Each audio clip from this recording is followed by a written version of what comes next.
Hello दोस्तों। रासायनिक समीकरण के बारे में तो पढ़ चुके थे इससे पहले, रासायनिक अभिक्रिया और समीकरण के बारे में, और संतुलित रासायनिक समीकरण के बारे में भी पढ़े थे। ठीक है, एक बार देख लेते हैं संतुलित रासायनिक समीकरण क्या है, रासायनिक समीकरण को संतुलित करना क्यों आवश्यक है। कह रहा है कि जब अभिकारक और उत्पाद दोनों तरफ के प्रत्येक तत्व के परमाणुओं की संख्या समान हो तो ऐसे समीकरण को संतुलित रासायनिक समीकरण कहते हैं।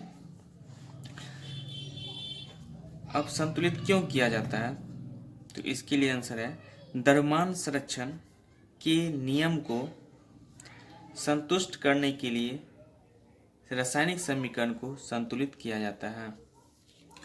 अब आते हैं रासायनिक अभिक्रिया के प्रकार। फर्स्ट क्वेश्चन है कि संयोजन अभिक्रिया कंपोजिशन रिएक्शन क्या है। कंपोजिशन रिएक्शन, संयोजन अभिक्रिया ऐसी अभिक्रिया जिसमें दो या दो से अधिक अभिकारक मिलकर एकल उत्पाद का निर्माण करते हैं, उसे क्या कहते हैं, संयोजन अभिक्रिया। ऐसी अभिक्रिया जिसमें दो या दो से अधिक अभिकारक मिलकर एकल उत्पाद का निर्माण करते हैं। For example A plus B, ये क्या है, अभिकारक है। ए प्लस बी ये मिलकर क्या बन जाता है, एकल उत्पाद। जैसे सी का निर्माण किया है, ठीक है, ये एकल उत्पाद बन गया है, और ये क्या है, अभिकारक है। तो अभिकारक दो या दो से अधिक, यहाँ पे दो है, दो से अधिक भी हो सकता है, और एकल उत्पाद बना देता है, उसे क्या कहते हैं, संयोजन अभिक्रिया। एग्जाम्पल में है कि कोयले का दहन, जैसे सी कार्बन है और ये एस है, एस मतलब सॉलिड होता है, अब प्लस O2 ऑक्सीजन है, ये ऑक्सीजन क्या होता है, गैस होता है, और ये बना देता है CO2 गैस। ठीक है, दूसरा है जल का निर्माण, 2H2 ये भी गैस है, प्लस O2 ये गैस है, और ये मिलकर क्या बनाता है, 2H2O। ठीक है, जल का निर्माण करता है।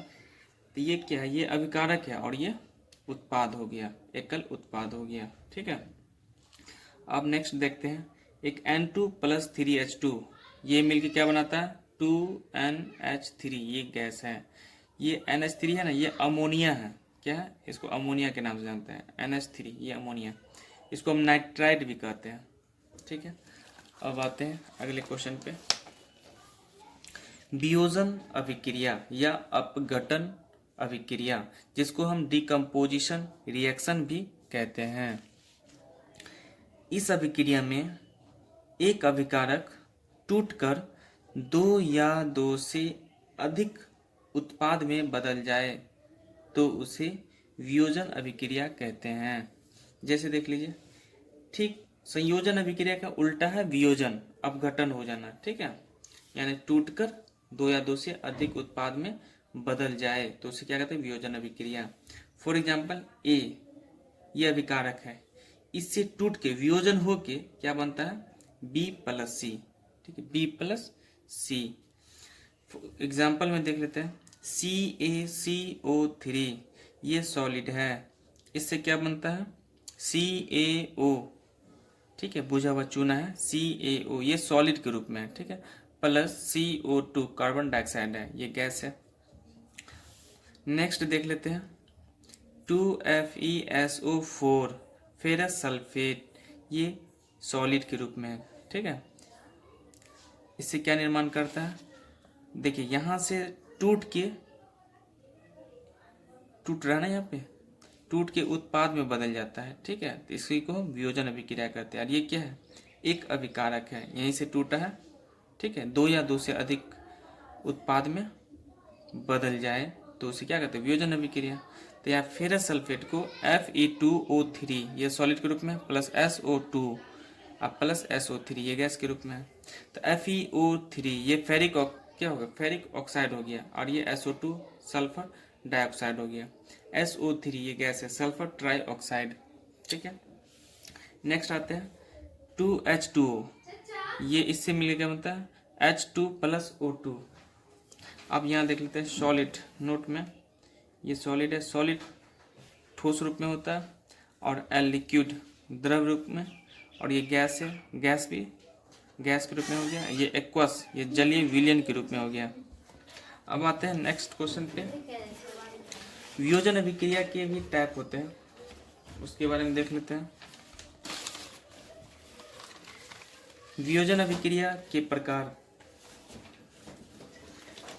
वियोजन अभिक्रिया या अपघटन अभिक्रिया। वियोजन अभिक्रिया में देख लेते हैं क्या है। इसके तीन प्रकार है, ठीक है। वियोजन अभिक्रिया के 3 प्रकार है, कौन कौन देख लेते हैं। पहला है उष्मीय वियोजन। उष्मीय वियोजन होता है क्या है, पहले देख लेते हैं। उष्मीय वियोजन है, उसके बाद वैद्युत वियोजन है, इसके बाद प्रकाशीय वियोजन है, ठीक है। अब यहाँ आते हैं उष्मीय वियोजन पे। अभिकारक का उष्मा मतलब गर्मी द्वारा किया गया वियोजन, ये क्या उष्मीय वियोजन कहलाता है। CaCO3 ये सॉलिड रूप में है, ठीक है। इससे क्या उत्पन्न होता है, तो CaO प्लस CO2 ये गैस बनता है, ठीक है। यानी अभिकारक से टूटकर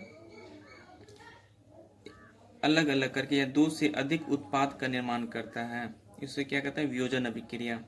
उसी में उष्मीय वियोजन आ जाता है, ठीक है। वियोजन का ही टाइप है, प्रकार है। नेक्स्ट क्वेश्चन है वैद्युत वियोजन। विद्युत धारा के प्रभावित होने के कारण होने वाला वियोजन क्या कहलाता है, विद्युत वियोजन या वैद्युत वियोजन कहलाता है। फॉर एग्जाम्पल 2H2O, इससे क्या बनता है 2H2 प्लस O2, ये हाइड्रोजन है और ये ऑक्सीजन है, ठीक है। यानी जल को हम तोड़ के क्या बनता है H2 और O2 में चेंज हो जाता है, ये वैद्युत वियोजन हो गया। वियोजन मतलब टूटना, ठीक है। तीसरा है प्रकाशीय वियोजन। सूर्य के प्रकाश की उपस्थिति में होने वाला वियोजन प्रकाशीय वियोजन कहलाता है।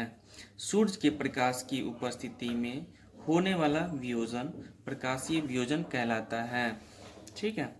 नेक्स्ट एग्जाम्पल इसमें देख लेते हैं कि AgCl ये सिल्वर क्लोराइड है। AgCl क्या है, सिल्वर क्लोराइड। ये सूर्य के प्रकाश में क्या उत्पन्न होता है, इसके बाद यह बनाता है, क्या बनाता है, तो Ag प्लस Cl2 का निर्माण करता है। इसको नोट में आप लिख लीजिए, ये ऑब्जेक्टिव में पूछ लेता है कि प्रकाशीय वियोजन को, प्रकाशीय जो वियोजन है, इस अभिक्रिया का उपयोग यानी प्रकाशीय वियोजन अभिक्रिया का उपयोग श्याम श्वेत यानी ब्लैक एंड व्हाइट फोटोग्राफी में किया जाता है। नेक्स्ट क्वेश्चन देखते हैं विस्थापन अभिक्रिया, जिसको कहते हैं डिस्प्लेसमेंट रिएक्शन। विस्थापन अभिक्रिया क्या होता है, इसके बारे में जानते हैं। इस अभिक्रिया में अधिक क्रियाशील तत्व कम क्रियाशील तत्व को उसके यौगिक से विस्थापित कर देता है। इसे क्या कहते हैं, विस्थापन अभिक्रिया। विस्थापन अभिक्रिया हो गया, इस अभिक्रिया में अधिक क्रियाशील तत्व कम क्रियाशील तत्व को उसके यौगिक से विस्थापित कर देता है, ठीक है, स्थान चेंज कर देता है। फॉर एग्जाम्पल देख लेते हैं Fe फेरस हो गया, लोहा ये सॉलिड के रूप में रहता है, लोहा तो सॉलिड के रूप में रहता है, प्लस CuSO4 कॉपर सल्फेट ये एक्वस के रूप में रहता है, ठीक है। अब क्या निर्माण करता है, तो देखिए FeSO4 यहाँ पे SO4 Cu में लगा हुआ था, ये चेंज होके प्रतिस्थापित हो गया, सॉरी विस्थापित हो गया। विस्थापित में यानी फेरस में जुट गया, तो FeSO4 हो गया, ठीक है। ये चीज फेरस में जुट गया FeSO4 प्लस यहाँ से Cu अलग हट गया, तो Cu कॉपर, ठीक है, ये सॉलिड के रूप में रहता है। तो विस्थापन अभिक्रिया समझ गया, वो क्या करता है, विस्थापित कर देता है, एक स्थान से दूसरे में जुड़ जाता है, ये विस्थापित अभिक्रिया हो गया। नेक्स्ट चेक करते हैं द्विविस्थापन अभिक्रिया के बारे में पढ़ लेते हैं। द्विविस्थापन अभिक्रिया यानी डबल डिस्प्लेसमेंट रिएक्शन। इस अभिक्रिया में उत्पादों का निर्माण दो यौगिकों के बीच आयनों के आदान प्रदान से होता है। तो द्विविस्थापन, इससे पहले विस्थापन था, ठीक है, तो क्या करा तो विस्थापित कर रहा था, एक दूसरे में विस्थापित करा। यहाँ पे द्विविस्थापित यानी दो को विस्थापित हो रहा है, स्थान दो चेंज कर रहा है।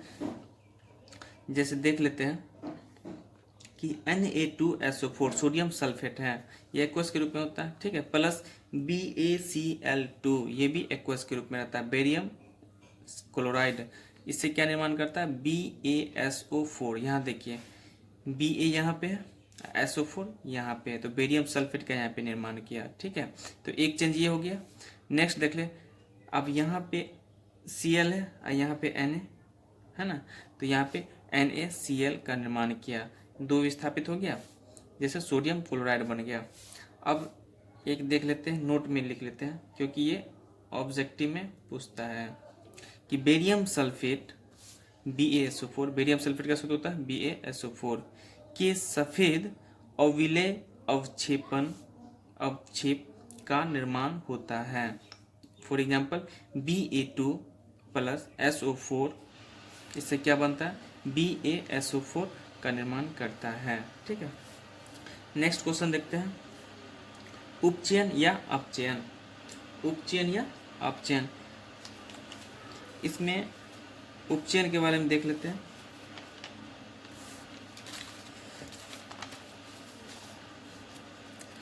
उपचयन या ऑक्सीकरण, ऑक्सीकरण क्या होता है, ऑक्सीकरण में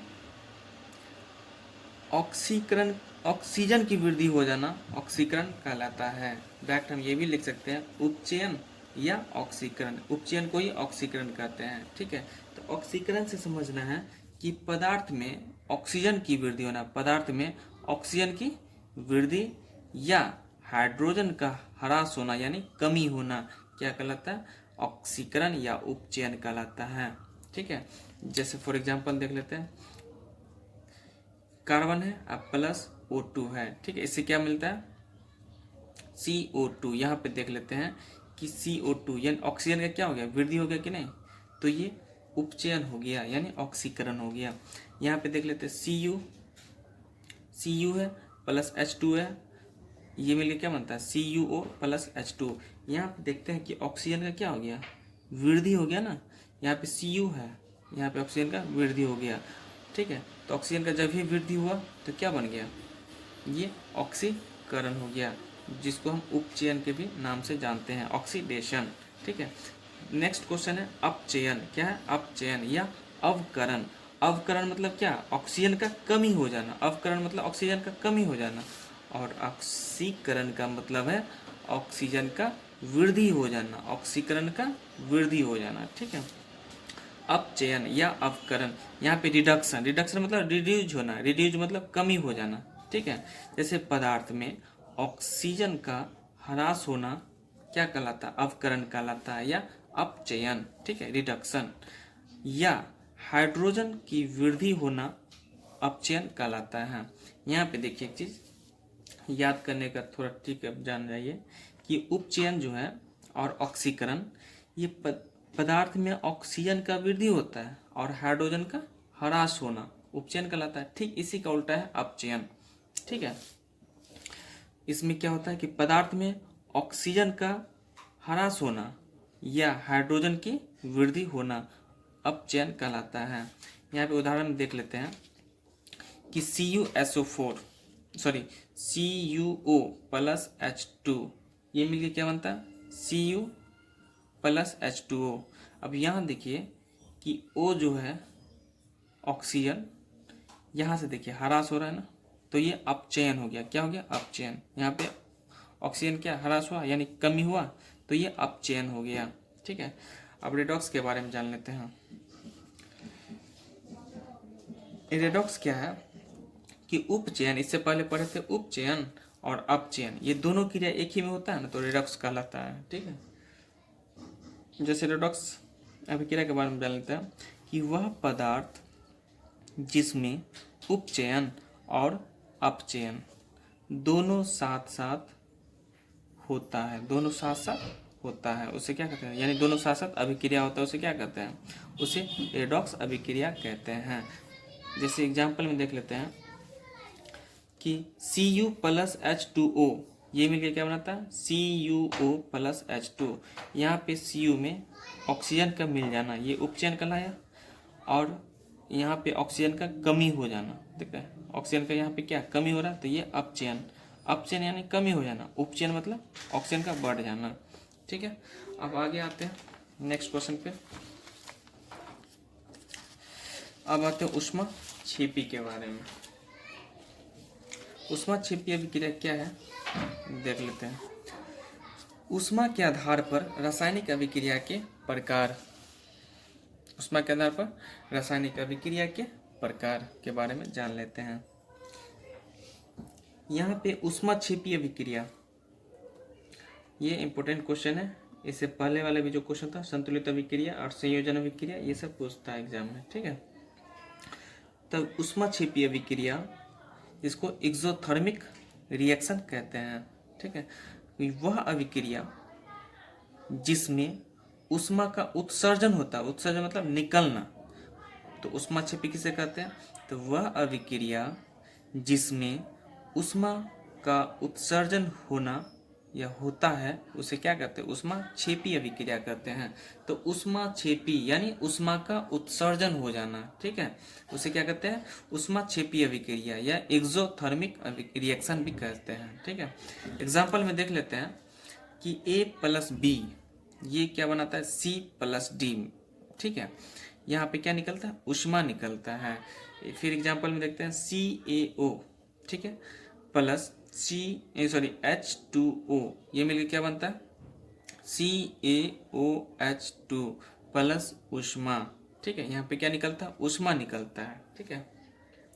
नेक्स्ट देखते हैं C प्लस O2, ये मिलकर क्या बनाता है, CO2, कार्बन डाइऑक्साइड बनाता है ना, तो ये क्या बनता है, ये इससे क्या होता है, इस पर ऊष्मा निकलता है। नेक्स्ट देखते हैं क्वेश्चन, ऊष्मा शोषी अभिक्रिया, ऊष्मा शोषी यहीं से पता चला, ऊष्मा शोषी, ऊष्मा क्षेपी में ऊष्मा का उत्सर्जन होता है, और ऊष्मा शोषी, ऊष्मा का क्या होना, अवशोषण होना, अवशोषण मतलब अवशोषित, जैसे पन सूखा रहता है ना, पानी को क्या कर लेता है, सोख लेता है, ठीक उसी टाइप से ऊष्मा शोषी अभिक्रिया एंडोथर्मिक रिएक्शन, एंडोथर्मिक रिएक्शन क्या है, वह अभिक्रिया जिसमें ऊष्मा का अवशोषण होना क्या कहलाता है, ऊष्मा शोषी अभिक्रिया कहते हैं, ठीक है। जैसे A प्लस बी, ये मिलकर क्या होता है, C प्लस डी प्लस ऊर्जा, इसमें ऊष्मा अवशोषण करने के बाद क्या ऊर्जा निकलेगा, ठीक है। जैसे हम लोग कुछ खाना खाते हैं, खाना खाने के बाद क्या अवशोषण होता है, ठीक है, छोटी आंत में अवशोषण हुआ, अवशोषण होने के बाद क्या होता है, वो ऊर्जा देती है बॉडी को, ठीक है। जैसे N प्लस O2, ये मिलकर क्या होता है, NO2 का निर्माण करता है, ठीक है। अब एक क्वेश्चन और है जो इम्पोर्टेंट है, श्वसन को ऊष्मा क्षेपी अभिक्रिया क्यों कहते हैं, वर्णन करें। कह रहे पाचन क्रिया के समय भोजन हमारे शरीर में उपस्थित ऑक्सीजन के साथ मिलकर ऊर्जा मुक्त करते हैं, करते ही हमारे शरीर की कोशिकाओं को ऊर्जा मिलती है, क्या मिलती है, ऊर्जा मिलती है, अतः श्वसन क्या ऊष्मा क्षेपी अभिक्रिया है।